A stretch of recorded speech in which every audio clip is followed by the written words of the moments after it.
दोस्तों, एक मूर्तिकार को किसी सेठ ने एक मूर्ति बनाने का ऑर्डर दिया। किसी मूर्तिकार को एक सेठ ने मूर्ति बनाने का ऑर्डर दिया। तो मूर्तिकार क्या किया? मूर्तिकार पत्थर लेने के लिए जंगल में चला गया। वहां से वो पत्थर लेके आया। दोस्तों, उसको मूर्ति एक बनानी थी, लेकिन वो पत्थर दो लेके आया। क्यों? क्योंकि एक पत्थर अगर हल्का फुल्का कहीं कोई 19-20 भी है, यानी कोई क्वालिटी का नहीं है, तो कोई दिक्कत नहीं, दूसरे को बना लेगा।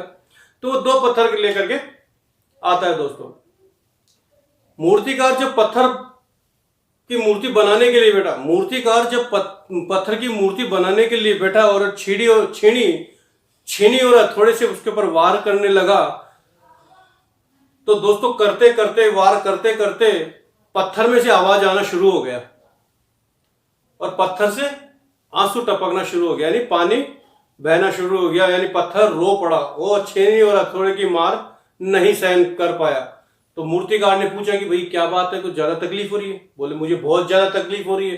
बोले मुझे तो मूर्ति बनानी है, तो थोड़ी सी मार सहन कर ले, बाद में तो बस मूर्ति बनी जाएगी ना, मैं ज्यादा तो मार होगी नहीं, तो मूर्ति बन जाएगी। तो पत्थर ने चलो ठीक है करता हूं, लेकिन फिर हिम्मत करी, फिर नहीं कर पाया।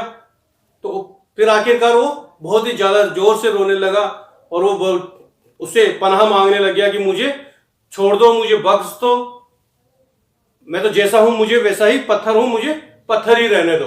तो मूर्तिकार को उस पर दया आ गई। मूर्तिकार ने उसको छोड़ दिया और दूसरा पत्थर लिया, जो दो लेके आया था ना, वो एक पत्थर दूसरा और लेके आया था, तो उसको लिया, उस पर छीनी और हथौड़े पे वार करने लगा।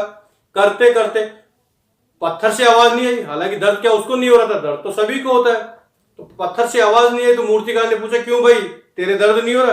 बोले दर्द तो हो रहा है, लेकिन अब जो आप करोगे वो करोगे, मेरे कहने से थोड़ी छोड़ोगे। तो बोले ठीक है, ये बात तो कोई है ही, लेकिन मुझे तो करना ही है। मैं तो चाह रहा हूं कि मैं तेरी मूर्ति बनाऊं, खूबसूरत सी मूर्ति बनाऊं। तू बेरुपया बे डिजाइन का पत्थर है, ना कोई तेरी शक्ल है, ना कोई तेरी मूरत है, ना कोई सूरत है, तो मैं तेरे को एक मूर्ति का रूप देना चाह रहा हूं।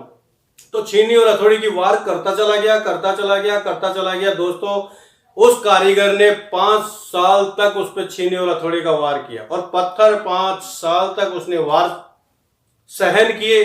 दर्द हुआ, तकलीफ हुई, दिक्कतें आई, मुश्किलें आई, आंसू आए, सबको दोस्तों वो सहन करता हुआ चला गया। और 5 साल बाद जब उसकी मूर्ति बन करके तैयार हुई दोस्तों, तो उस मूर्तिकार ने उस सेठ को बताया कि तुम्हारी मूर्ति, तुम्हारे लिए जो मूर्ति बनाई है, तुमने जो ऑर्डर दिया है, वो मूर्ति बन करके तैयार हो गई है, आप आए और ले जाएं, कोई दिक्कत नहीं।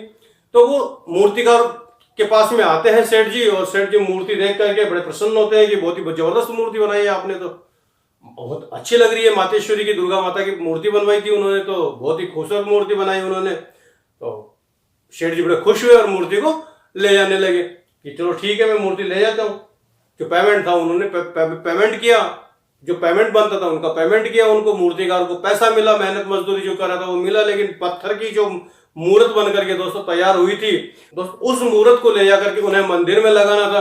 तो जब वो निकलने लगे उस घर के दरवाजे से, यानी उसकी फैक्ट्री से, यानी घर का जो कारखाना था वहां से वो निकलने लगे, तो बाहर जो पत्थर पड़ा हुआ था, जो रोने लग गया था, और जो पत्थर पड़ा हुआ था, तो सेठ साहूकार बोलने लगे कि ये जो पत्थर है ये आपके किसी काम का है? बोले मेरे तो किसी काम का नहीं है। तो बोले हम इसे चाहें तो हम ले जाएं, क्योंकि उसकी भी थोड़ा बहुत रूप ढंग थोड़ा सा चेंज हो गया था, थोड़ा सा ढंग चेंज हो गया था ना, क्योंकि छीनी हथौड़े के वार करे तो थोड़े साइड वाइड बिल्कुल ठीक सी हो गई थी, तो दिखने में थोड़ा सा लग रहा था कि हाँ ठीक है, मतलब कैसा है। तो उठा करके बोलो चलो ठीक है, इसको भी हम ले जाते हैं। तो ले गए मूर्तिकार के पास से, वो पत्थर भी ले गए और मूर्ति भी ले गए। तो सेठ जी ले जाकर के उस मूर्ति की स्थापना मंदिर में करवा दी, और उस पत्थर की स्थापना मूर्ति की जो मंदिर जो होता है, मंदिर के बाहर की तरफ जो बाउंड्री होती है, सीढ़ियों को, वहां पे उन्होंने उस पत्थर को रखवा दिया।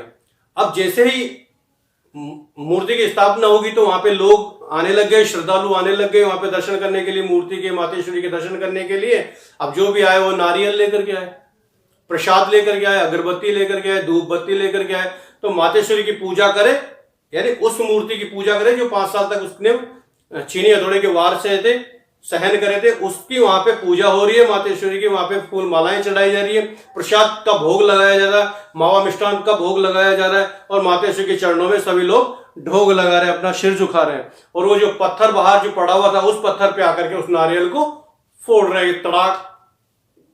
जो भी आए, जो मूर्ति को भोग लगाए, प्रसाद चढ़ाए, मावा मिष्ठान चढ़ाए, ढोग लगाए और नारियल को ला करके उसी पत्थर पे तड़ाक, मतलब जो भी आए वही उसी पत्थर के ऊपर नारियल को तड़ाक, जो भी आए जो उसी पत्थर पे नारियल को तड़ाक। तो ये सब प्रक्रिया चलती रही। दर्शनालु अपने अपने घर चले गए। मूर्ति में और उस पत्थर में आपस में बातें हो रही है दोस्तों। तो मतलब क्या बातें हो रही है, आप साथ लेकर के जाइएगा दोस्तों। मूर्ति वाला जो पत्थर है वो बोल रहा है, वो भी बोल रहा है, और इधर से जो पत्थर है जिसपे नारियल फोड़ा जा रहा है वो भी बोल रहा है कि यार तूने छीनी हथौड़े के वार सहन करके और बहुत अच्छा किया। आज सभी लोग तेरे चरण छू रहे हैं, तेरे ढोग लगा रहे हैं, तेरे पे मावा मिष्ठान चढ़ा रहे हैं, प्रसाद चढ़ा रहे हैं, तेरे को सैल्यूट ठोक रहे हैं सभी लोग, और जो भी आता है वो मुझ पे नारियल फोड़ रहा है। तो उस जो मूर्ति वाला जो पत्थर था, यानी जो मूर्ति बन गई थी, उसने क्या कहा दोस्तों, उस शब्द को आप साथ लेकर के जाइएगा अपनी जिंदगी में, उसी को उतारिएगा कि अगर तू 5 साल तू वार सहन कर लेता तो मेरी जगह पे तू होता और तेरी जगह पे मैं पड़ा होता, क्योंकि मेरा नंबर तेरे से बाद में आया था और तेरा नंबर पहले आया था।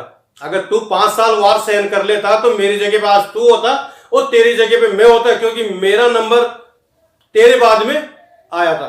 पहले तेरी मूर्ति बनाने के लिए लगा था, तेरे ही मतलब तुझसे मूर्ति बनाने के लिए मूर्तिकार लगा था। मैं तो वहां पे स्क्रैप आइटम की तरफ पड़ा हुआ था और सेठ जी मुझे लेकर के आते, लेकिन तू वार सहन नहीं कर पाया और मैं वार 5 साल तक मैंने सहन करे, इसलिए मेरी आज पूजा हो रही है और तेरे पर नारियल फोड़े जा रहे हैं। तो दोस्तों नेटवर्क मार्केटिंग भी एक ऐसा ही बिजनेस है जिसमें 5 साल की तपस्या, अगर 5 साल में आपने जो तपस्या कर ली तो मेरी गारंटी है कि पूरी दुनिया आपको झुक करके सैल्यूट ठोकेगी और आप चाहेंगे जैसा होगा।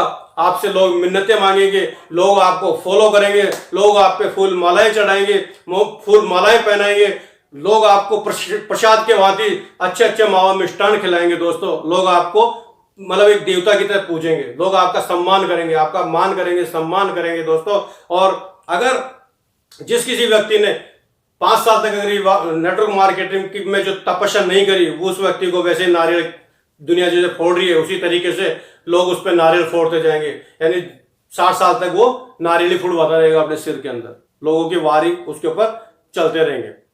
दोस्तों आज के लिए इतना ही, धन्यवाद।